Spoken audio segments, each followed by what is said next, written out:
So officially welcome to the South African Furniture Initiative's 4th Annual Furniture Sector Forum, live from the Hotel Sky in Sandton. Feels like I'm announcing the South African. My name is Janine van Straten, and my day job, I work at Proudly South African, the National Buy Local campaign, but it's my pleasure to be your program director today. Now for housekeeping, there are 2 sets of housekeeping rules. I'm meant to change the slides. Please forgive me. Let me do that. Fantastic. This is a hybrid event. Most of our speakers are present in the room today. Some are joining us online. And just to let you know, we are recording the webinar element of today's session. And to prevent disruptions and to save bandwidth for those joining us online, please make sure your mic is muted and your video is off unless you are one of our speakers and it's your turn. Should those joining us online have any questions, please do post them on the Q&A section. After every session, there will be 5 minutes awarded for a Q&A, and that will be after each presentation. And then there is a poll. So we ask that you please look out for the poll and give us your feedback so that we know what to bring you next time around, or what you would like to see in terms of progression, in terms of what Safi is doing in the industry. So please, we appeal to you to participate. And then going up, let's see. There we go, the next slide. So very excited for me to announce in-person house rules. Finally, it's COVID, the COVID restrictions have eased, so it's lovely to mention these. This event is recorded. I did make mention earlier that there are microphones in the ceiling. So whatever you say, there is a possibility it might be picked up by the mics. So be careful. I was saying that Big Brother is listening. I think that's playing well. He's our big brother. So be very, very careful. Please switch off your cell phone or switch to the silent mode just to avoid any interference with the webinar. And then also, you can pose your questions to the speakers straight after their individual sessions. There will be 5 minutes for you to do so. Of course, the restrooms are at the entrance of the auditorium, and whenever you need to go and get something to drink, some water, or you need a comfort break, we do ask you to do that. Make your way through, but just keep it very, very quiet, please, if you can minimize the noise level.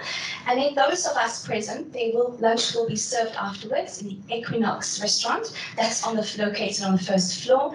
And if you have any special dietary requirements and you've let the Safi team know, find them. They will make sure that you get your lunch.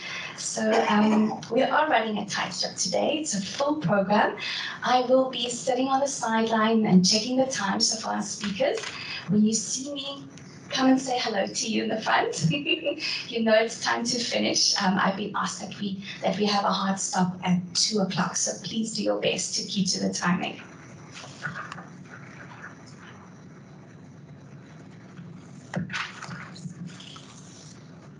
So the furniture industry is the 3rd largest labor-intensive manufacturing industry in South Africa. It's contributing to about 1% of the GDP. Thank you so much, Ngama, thanks. For me, this is very fascinating. The multiplier effect of this industry is just phenomenal. I think if you think about steel, the value chains in terms of the raw material inputs that are required in steel, wood, adhesives, paint, etc., the list goes on. I think it's true to the fact that if one industry flourishes, it just gives just cause for many others to flourish. So it's important that we keep all the value chains alive. The industry has been experiencing a slowdown over the past decade, but with the advent of COVID, there's now demand for furniture in the domestic market. As most of us, we have established our own home offices. So there is hope for us. Just to look how far we've come. In 2019, we hosted the first sector forum, and it was a collaboration among the South African Furniture Initiative, the Department of Trade, Industry and Competition, and Proudly South African. And it's so heartwarming to see that the event continues every year. And in 2019, the focus was really on value chains and collaboration in terms of what it means to create jobs and retain jobs in the industry. And also then focus was given on the private and the public sectors to give localization commitments. It's easy to ask a corporate to do the right thing, and that's the work that continues to this day. In 2020, focus was given to the furniture industry master plan and ideas in terms of how to design, the design thereof. And last year, SAFI celebrated its 5th anniversary by launching their reimagined strategy, and focus on being the change we want to see was given, and hearing the furniture industry members demonstrating their commitment by participating in SAFI initiatives and their objectives, and then of course the furniture industry master plan. So in a nutshell, 2019 was focused on why. Why is to create jobs, retain jobs. 2020 focused on designing a plan of action.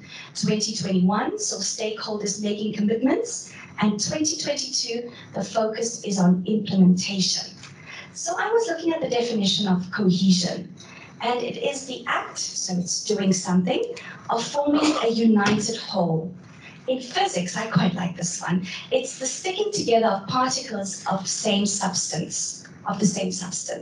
So to take it further, as the international guru in leadership Simon Sinek proclaimed, together is better. So on the program tonight, you'll hear from all spheres of society. So presentations will be given on an overview of the state of SA politics and outlook, an update on the furniture industry master plan and the challenge fund. We'll also hear about the SAFI value proposition, also an update on the African Continental Free Trade Area implementation and the DTIC trade facilitation to support manufacturers. There'll be a panel discussion. It's entitled Cohesion, Together is Better, and lessons will be learned from the retail, clothing, textile, footwear, and leather industry master plan. And then we'll conclude with a video clip on the power of cohesion before we close the day's proceedings. Just a reminder to our speakers, please do remain at the podium after your presentation so that we can open up the floor for questions. So without further ado, it gives me great pleasure to call to the podium the revered political commentator, Ungama Mtika, for an overview of the state of SA politics and outlook. Ungama, over to you. Thank you.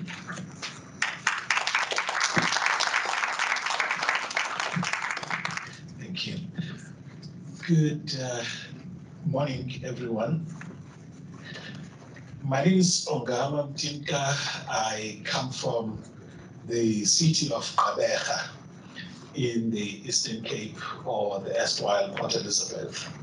It's an honor for me to speak here this morning. I don't know if I should apologize for my sneakers.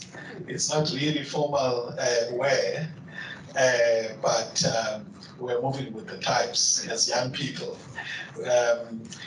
So today I want to talk about the political foundations of businesses in South Africa, or of the South African economy, the primacy of politics in development, the state of the current political environment from local to national, the major drivers of change, which I think we need to keep watching, and the role of business in creating an inclusive path. This was my brief, by the way, the current and future state of South Africa's political environment, given the upcoming AIDS conference and 2024 elections. And the reason why I'm starting with a broader perspective on the link between politics and business is to help those of you, and I know it's a minority, who may not draw the link between politics and business, or in fact, the mutually consequential, dynamics that arise from each of these in terms of how we do business in the country. So the first thing, let me look at the primacy of politics in development. A respected academic, Adrian Leftwich, who came from Cape Town, I think by the time of his passing he had been based in London, wrote a book on the primacy of politics, and he had studied developmental states around the world.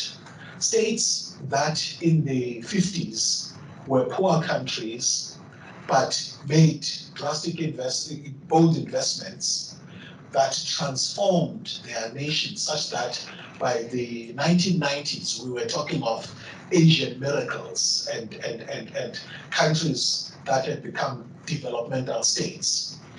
And Adrian Leftwich's tracing of these countries realized that, in fact, what became quite clear was that there was a very strong link between politics and the economy.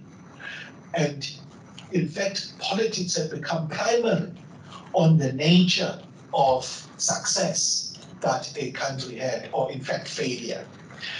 Recently, I think it was in 2013, when Darren Acemoglu and Robinson wrote a book on why nations fail. And they too drive this idea home that inclusive or extractive institutions at the level of politics and the economy determined whether or not nations failed. So he compared, for example, the Koreas, how South and North were almost liberated, as it were, at the same time. But because the South has followed a different path, it's grown from the mediocre country that it was in the 1950s to being one of the exporters of great products around the world, whereas their northern counterpart have done a lot in terms of nuclear proliferation, among other things, but nothing to show by way of an inclusive path to development. So politics is primary then. I mean, if you look at also in South Africa, the foundations of every economic sector in this country depended much on political support. If you look at mining, in fact, first agriculture,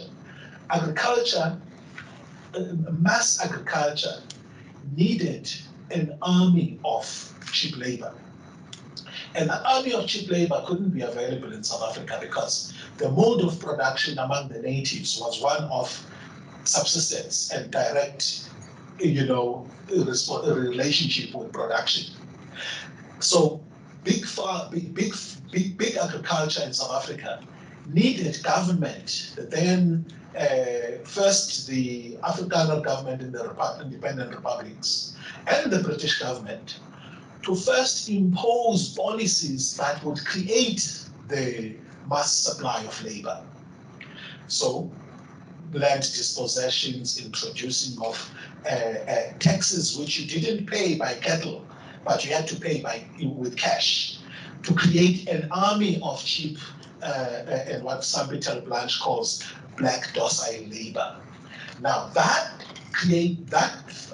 influenced the South African economy up until the 1970s, when that system didn't work for South African business. And South African business put pressure on government to say, you got to change the wage caliber legislation because it now no longer works. Because by that time, in the late 60s and 70s, you no longer had a poor whites problem because most white workers had joined the middle class.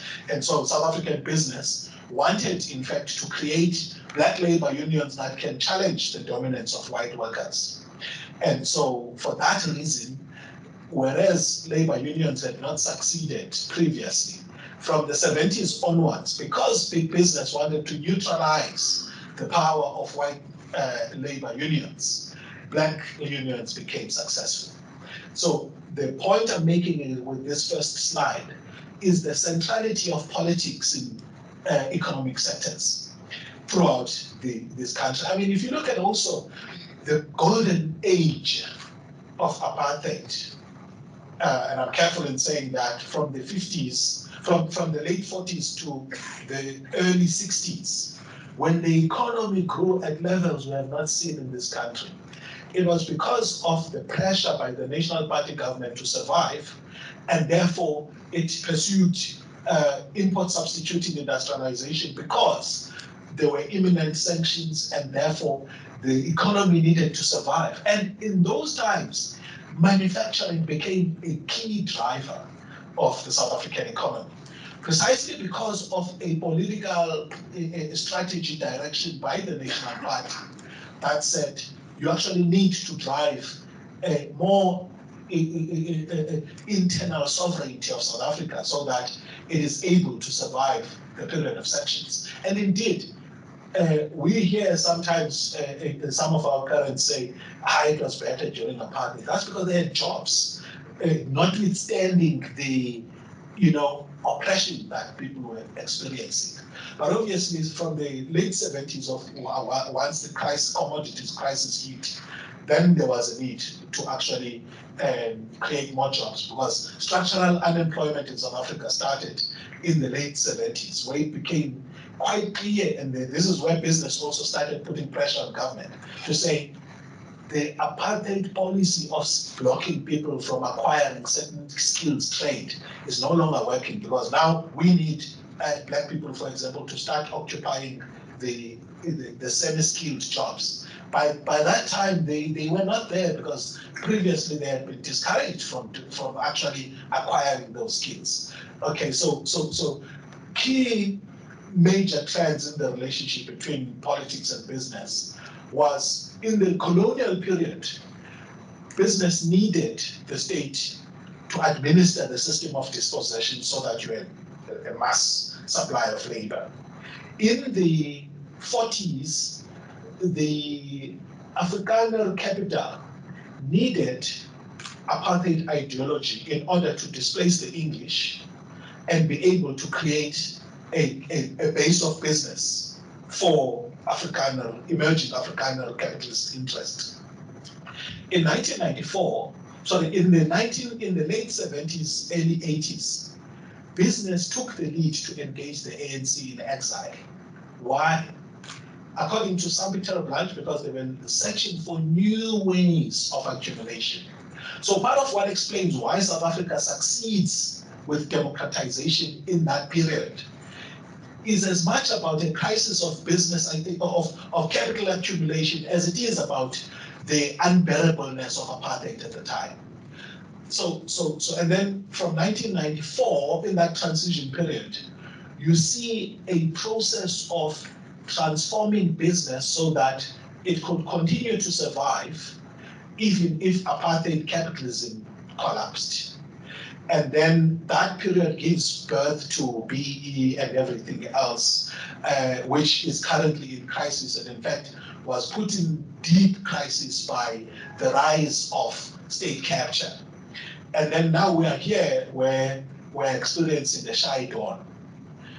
Shy because while we were excited in February 2018, it hasn't become what it was thought it was going to be, because things have moved slowly and things have not really worked. Key among some of the realities we're confronting now is that the ANC introduced in its discussion documents the concept of the lumpen proletariat. I'll talk about this later, the dangerous classes.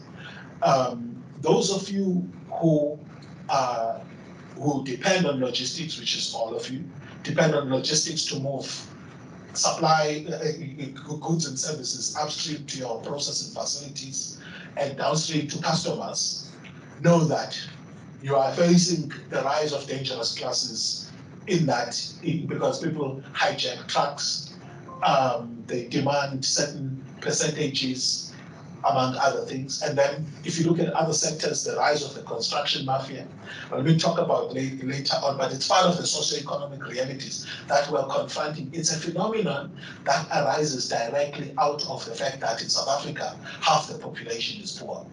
And then lastly, if you do business in the 2020s in South Africa, among some of the risks is the fact that you've got the political dynamics I'm going to talk about in the next slide. And then also the fact that the economy of our country is unworkable for the majority. First of all, because our population is 60 million, throughout the history of the development of our economic sectors, we've always had a problem with the small domestic market. and therefore a need to be able to export to the region as well as the rest of the world. So now we are facing a situation where the buying power of South Africans is below potential because, one, they were without jobs, and the mechanisms that they derive for themselves to survive are not enough to make them, big spenders on some of the things that we would like them to spend on. And as a result of that, we've needed to expand to a much wider market of the roughly 2 to 3 billion people in the continent. So we need the continent and the rest of the world. In terms of the opportunities, they are there in terms of changing consumer tastes. As you have a significant cohort of the middle class that's increasing and arguably shrinking in recent years, you've got some appetite for more products, which is why there's been opening up of imports and everything else. And also the opportunities that are availed by regional integration and continental integration. We've been seeing, for example, the rise in the export of products from South Africa into the rest of the continent.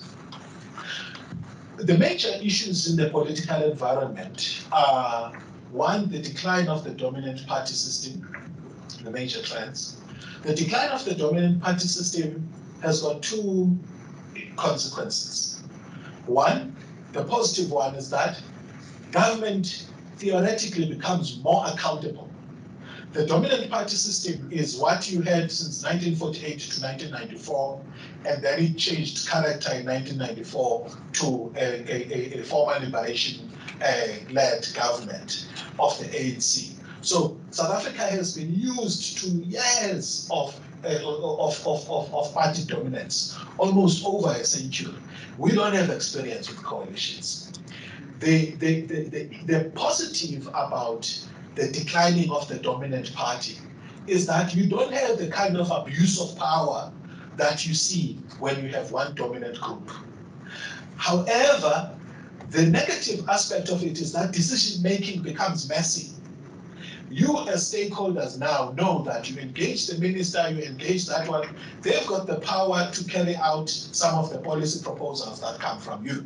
Try it in a coalition. It's a messy process, but we derive greater gain from the fact that the process itself is accountable, but the decision-making is a mess. Okay, so that's the key. Then we've got also new entrants from local to national levels. These entrants for me are dynamic because part of the debilitating issue with South African politics is the sensitivities that many of us have around the link between party support and race, or party value offering and race. That has made the ability to shift voting behavior from one party to another very difficult in South Africa. If you don't believe it, take wazimap.co.za, you check in the wards. The former white-only designated areas have largely been voting DA, then Freedom Front Plus, then other parties. The black areas have been largely voting ANC, then DA, then EFF, then depending on where you are in terms of the sequence of parties that follow one another. But it's interesting that Action SA is pulling from both black and white. Mmusi Maimane, in my view, is going to do the same. The EFF generally mostly black youth. So the exciting thing about what we are going to see and what we have seen in university campuses are far ahead, by the way, because it's not uncommon at UCT you've got the EFF, and then at NMU you've got DASO. And in the next election that flips completely from DASO to the EFF, from the EFF to SASCO. So we have a vibrant democracy in university campuses that we do, and out in the real world, as it were. But where the metros are catching up in terms of voter preferences. Then opposition politics are in tatters at the moment. even though I say we've got a system of dynamic fragmentation, in terms of which some smaller parties are exiting, but others are coming in. And then the state of local to national government is a mess. It's a big mess, in the sense that there's been a greater state of collapse at local municipalities, where you find that municipalities cannot keep records. The Auditor General keep raising issues. And the challenge with it is that because we largely have a dominant party system, the remedial action that's recommended is not followed through, because you need politicians to do that. And politicians are the ones who are culprits of creating the problems, along with officials. But that notwithstanding, because the mothers and fathers of our new dispensation were wise enough, they chose a constitutional democracy, as opposed to what we had since 1948, a parliamentary democracy, where you find that what Parliament says goes. Now, precisely because of that, we are able, when politicians are failing, to litigate and get them to do the right thing. And so far, it's been successful. So I always say that our system derives greater benefit from the idea that the whole is greater than its constitutive parts than it does by just looking at one aspect. If you look at council politics, just the municipalities, take Nelson Mandela Bay and City of Joburg, for example, those are in tatters. And if we simply looked at those, we would lose faith on the South African system. However, my plea is that we must look at the system as a whole, rather than the constitutive parts, because that's where the dynamism of it is, and that's where our ability collectively to continue to make positive changes lies. The major drivers of change that we need to look at, first is the party political environment, and I must do in this one line what I was requested to do. So the ANC is going to its conference come December. We are seeing different provinces and regions pronouncing on who they want to become president. I know that many of us as people in business or are interested in the economy have been of the view that the Cyril Ramaphosa path presents us better prospects of continuing to rebuild than any of the other prospective candidates. And I would like ourselves to engage with this a little bit further. Indeed, if you look at party political processes, the reformists within the ANC have had the upper end, at least for the past 2 years. Why? Because they passed successfully the step-aside resolution, and many casualties, big, powerful guys, politicians, were affected by that, and have actually been completely neutralized, many of them.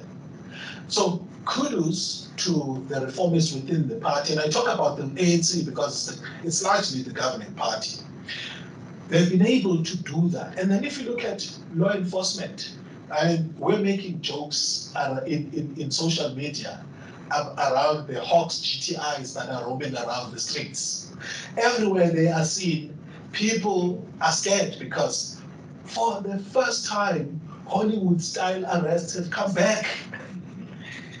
To me, it's refreshing because it shows that the greater system is pushing back against what had become a kleptocracy. And a kleptocracy is the rule of criminals.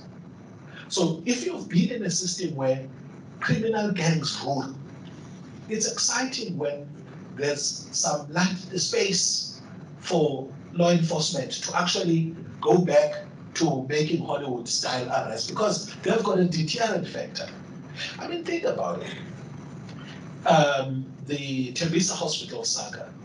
Please read up on it just for your own, it will galvanize you to take action.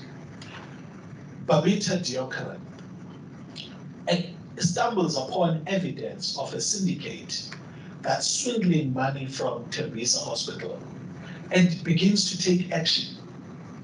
And in a term that Mpumelelo Mkhabela calls procurement terrorists, finds herself sending messages to a CFO that say, look, I think our lives may be in danger here because we've stopped payments of people and there's a syndicate here. And indeed, 2 weeks later, she dies in a hail of bullets. Now, whenever I think about that, it's tear-jerking to me. How we have been able as a society to allow for procurement terrorists to rule this country. And people are not afraid to actually carry these daring acts of wickedness, if you allow me to put it that way, where they would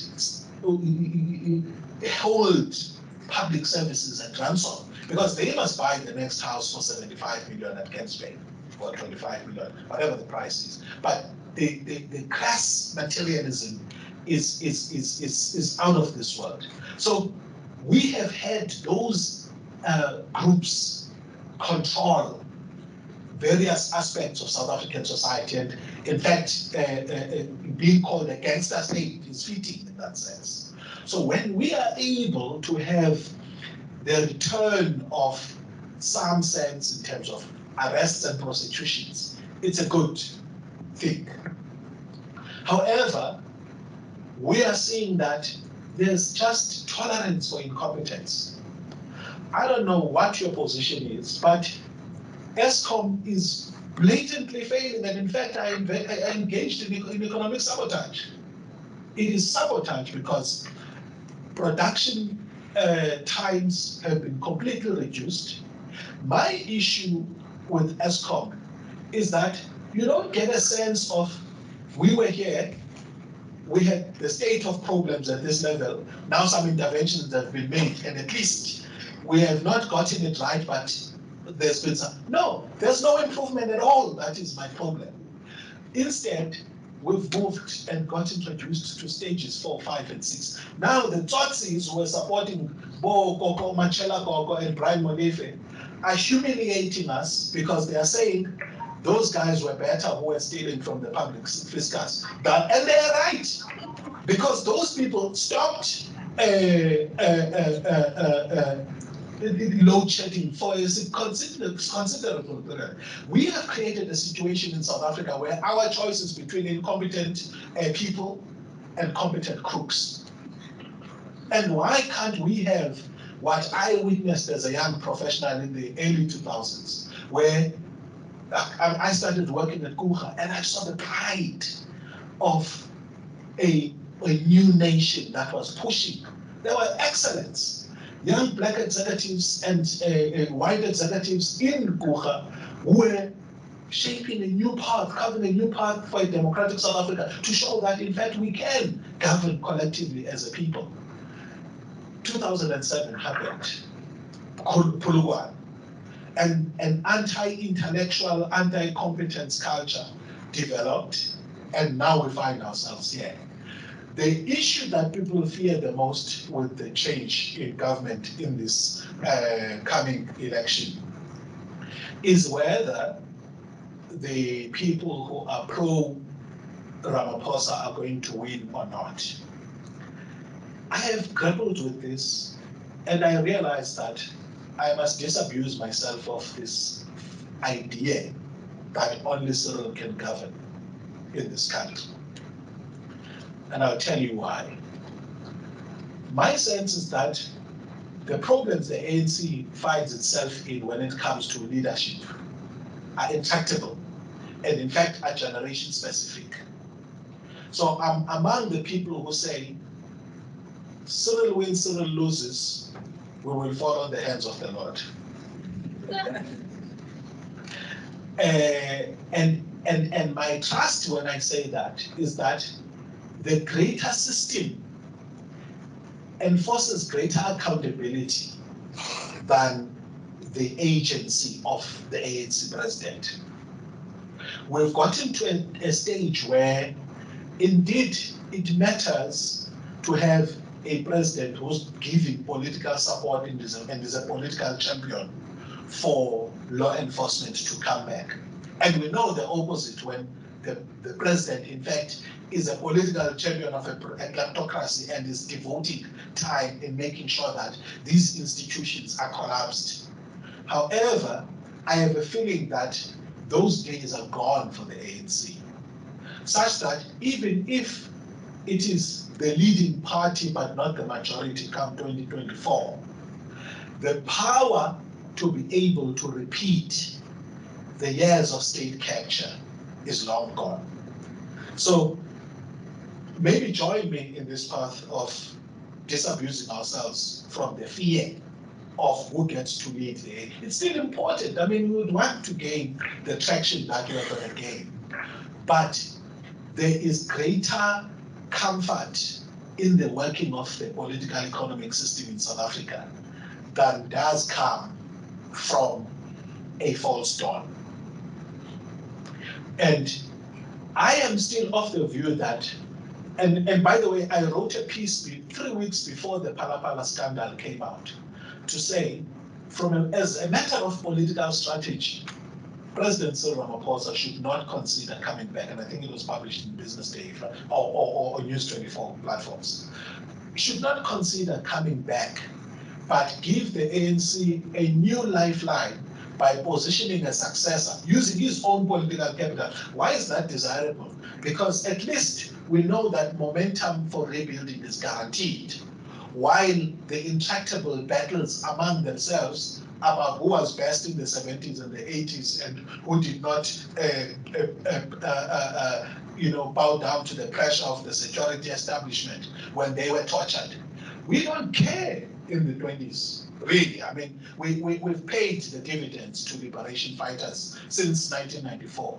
Now, what I care about in terms of preference for leadership are people who do not take pride in what they did in the 70s and 80s, but people who say, I've built some things in the 2000s and the 2020s, and I think that this is what I want to bring to the table for my country.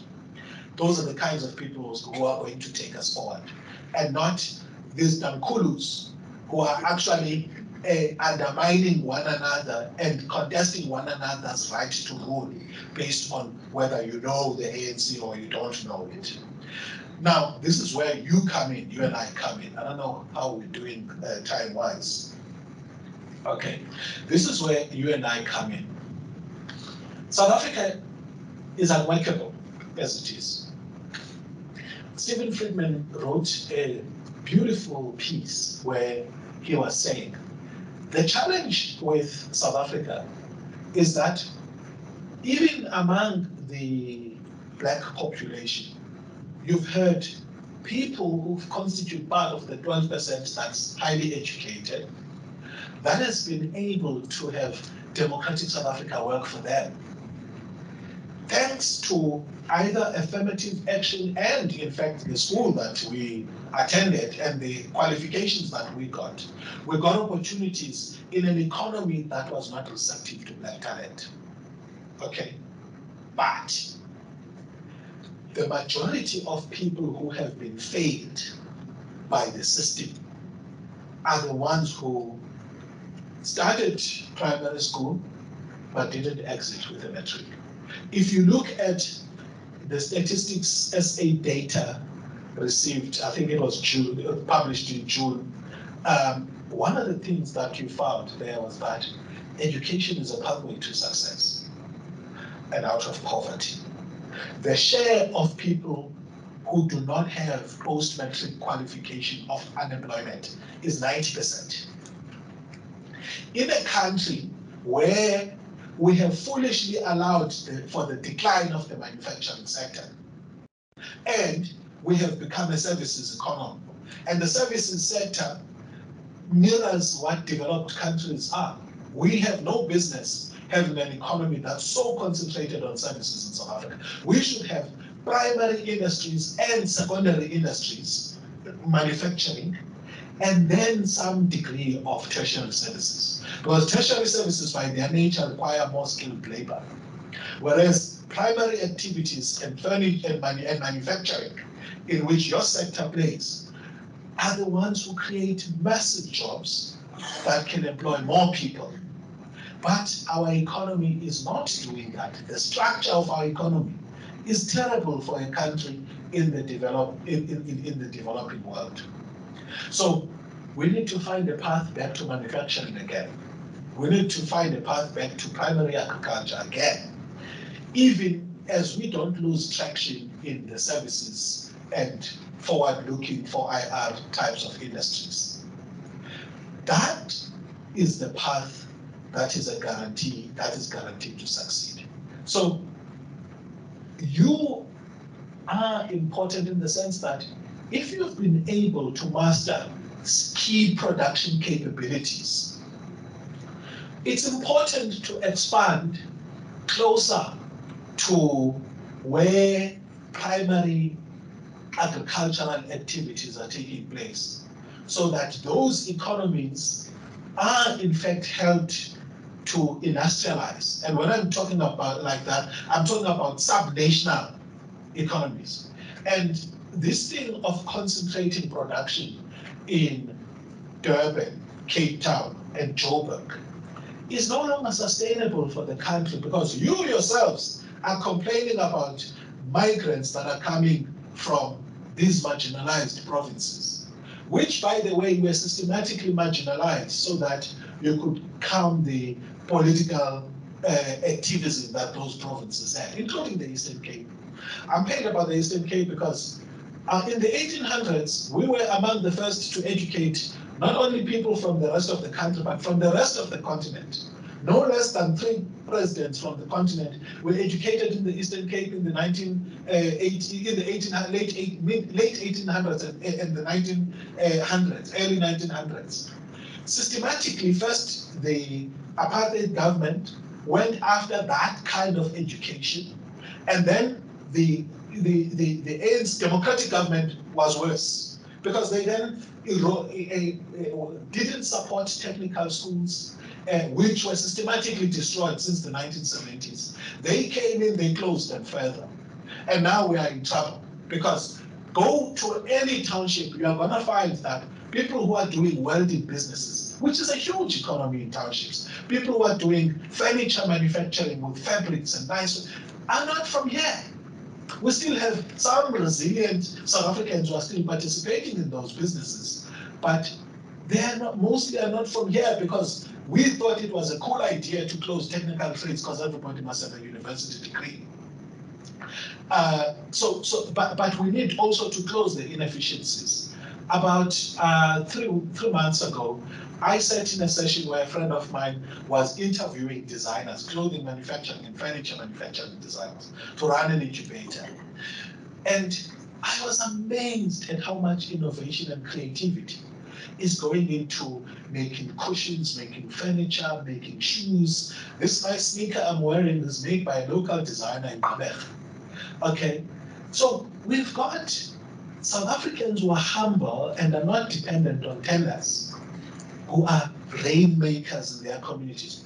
Why are we continuing to run these exclusionary distribution systems, where those people cannot enter the mainstream distribution and wholesale and retail sectors, not because they don't have capability to design fantastic products, because they continue to be excluded, because nobody is making efforts to say, let's integrate you in a value. We affirm that you are making good quality products. We'll bring in upgrades here and there. I know Safi is actually involved in this, but it needs to be done a lot more. And then we need to continue to lobby government for the right policy framework. And the discussion, I read the Furniture Master Plan, also had a discussion with Greg a short while ago, telling me about what you are doing as the Furniture Industry Initiative, where you are trying to help from a regulatory point of view or from an enforcement point of view to make sure that you democratize the value chains. They need to be democratized. I mean, I must say this in hush words. You've got a dagga manufacturing sector in Emapondweni, back home where I come from. That has been an exporting sector. Now you've got some legislative breakthrough to be able to formalize that and make it legal, guess what happens? Our government brings the Chinese. When these people have been exporting for centuries, and people know in the region, no, this is Bondoland Daha, this is, so we've got the capabilities, but we undermine the efforts that are being made by South Africans. And such a culture that is undermining and is not affirming. What we do tend to affirm, we affirm the Tsotsis who can write good proposals and have nothing to show for it. But the people who are hard workers, we are not affirming them so that they can expand. And now we can complain about dangerous classes. Because when we fail to integrate people, and this is my last point that I'm going to make, when we fail to make sure that there's efficient production and distribution channels in an economy, we are creating an environment for Tsotsis to thrive. I've completed recently my study on the construction sector in Nelson Mandela Bay, the politics of the construction sector, and the rise of the mafias, the construction mafia. Initially, Nelson Mandela Bay, when that started, was started by people who were saying, we also want a piece of the pie. The mafia joined later, unlike in KZN, where it was in fact the mafia that started the hijacking projects and all of those things. So we are a type of society that will not listen to people unless they precipitate a crisis. Now we've got the construction mafia. We are now, our creative juices are running. Our panic buttons are on high alert. We are now wanting to find solutions. We must stop this thing in South Africa of waiting for crisis to happen before we can make the strategic moves. So my plea to yourselves is that, yes, indeed, the ANC conference is coming. It's got doomsday prophecies, but you and I, as it has happened throughout history, business is the one, we transitioned from apartheid to democracy because of business. Apartheid was no longer profitable. Business engaged the ANC in exile long before the intelligence and the state did it. So what stops you in this time when we see that there's paralysis to say, let's build the bridges at a society level to make sure that the informal manufacturers are plugged into the value chain, and you begin to create a critical mass of job-creating entrepreneurs devoid of the political environment. They will catch up with what we are doing at a society level. So there are risks ahead, but our agency is more crucial. As Haile Selassie once said, throughout history, it has always been the inaction of those who should have acted, the indifference of those who should have known better, and the silence of the voice of justice when it mattered most that have made it possible for evil to triumph. Thank you.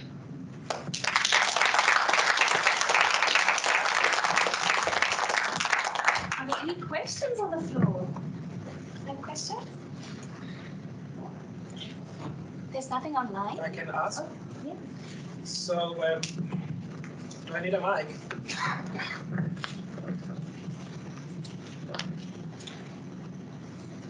Thank you, Mr. Ongama. It was quite insightful. And this was not part of the brief, but I can just ask the question nonetheless. Taking into account what you've said, considering the fact that we may not have an outright majority winner in the 2024 elections, just from a policy point of view, how far or how different are the various role players, how different are they relative to things like industrial policy? How do they see the economy? How do they see society in general?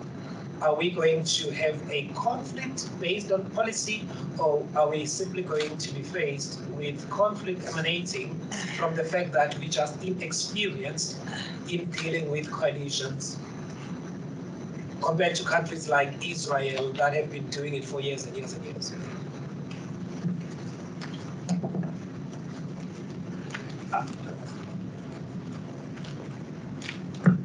I really appreciate that question. It goes to the core of the so what about the changes that are happening. One, if you look at policies of the major parties, the ANC, the DA, the EFF, and I know because I've marked assignments since 2014 of my students comparing the manifestos of those parties. So I've got some degree of long experience analyzing these parties. Despite the policy platforms on which they campaign, these parties are the same. Let me repeat, the DA and the EFF are the same in terms of policy choices. What clouds our judgment are the policy platforms that they use. So the EFF's policy platform is nationalization plus lead, right? Go and read their manifesto. Where the ANC talks about creating special economic zones, the EFF talks about 10 times more special economic zones. So in essence, in their manifesto, they believe in a centrist economy. Now, let's take, so the DA, its policy platform is around the issue of less BEE and less state intervention. However, look at its policy package leading up to the 2019 elections during Mmusi Maimane's time. It had things like expropriate problem buildings in downtown Cape Town to create social housing.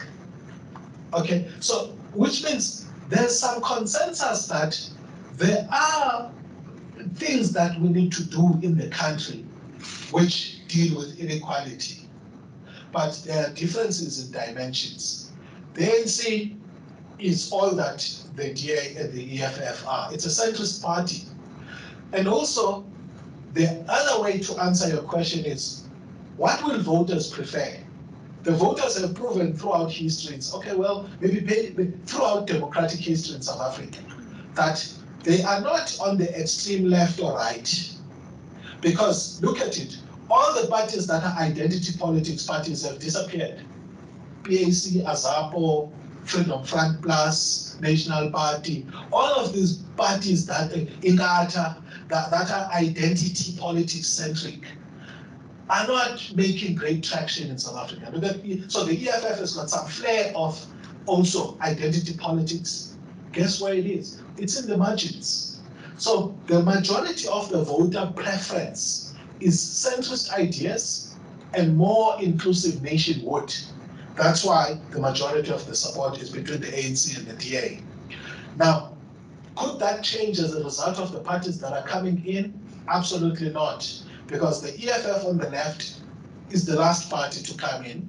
And then on the right, on the center right or center left, you've got Herman Mashaba, you've got Mmusi Maimane.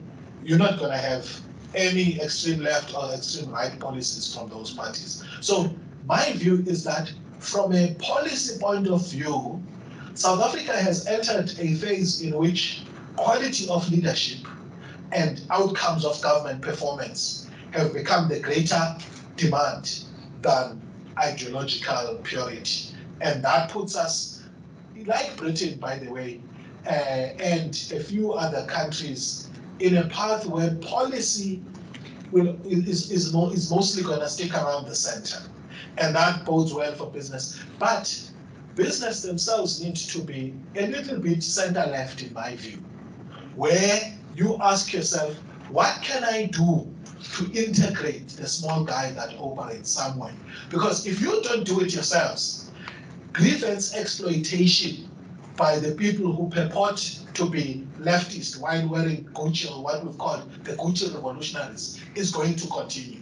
So you want, as business, to do what is necessary and logical to create, because when we include more people, we create a greater buying power for South Africa, and it's going to be a thriving country. I hope I've answered you, sir. Thank you.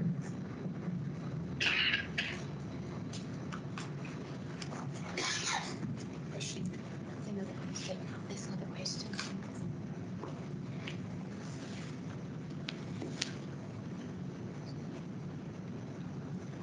Hi.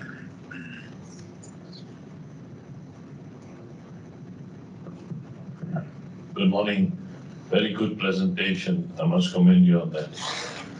I just want to question that we call ourselves a democracy, but in the 2019 election, only 48% of the eligible population voted. The ANC got about 30%. In the 2021 election, 65% of the eligible voter population did not vote. The ANC got 13%. So what are we talking about this democracy? How do we get the voters, the majority of the population, to come to the voting stations to vote?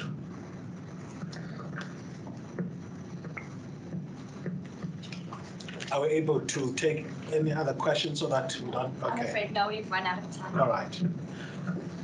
So here's a theoretical position on people who are eligible to vote but don't vote. We say there's a theory of tacit consent, that if you don't participate, unless you leave the country, you agree to the outcome and therefore you are legitimizing the outcome of the democratic process. So that's how we in political science reconcile with the idea of people not voting but remaining within the borders of the country. So people don't do themselves any justice by not participating, because indeed you're quite right. While you can question it technically, when you analyze it, legitimately, the ANC can say we have the popular mandate, because indeed they won. I know the percentages you've mentioned are in relation to the greater registered population, but in terms of the share of the voters, they got above 50%. You know what I mean? And then in 2021, which is quite interesting, they got sub 50, which then then you pose this question about what can we do? People have lost confidence in the political, or let me rephrase that. People have lost confidence in the political economy.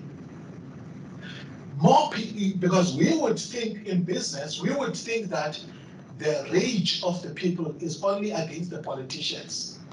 Just watch the levels of crime, business crime, hijackings, daring heists being done, and you find that this illegitimacy is on the unworkable political system itself, political economic system that we have. So we've got to do something about it. Thank you.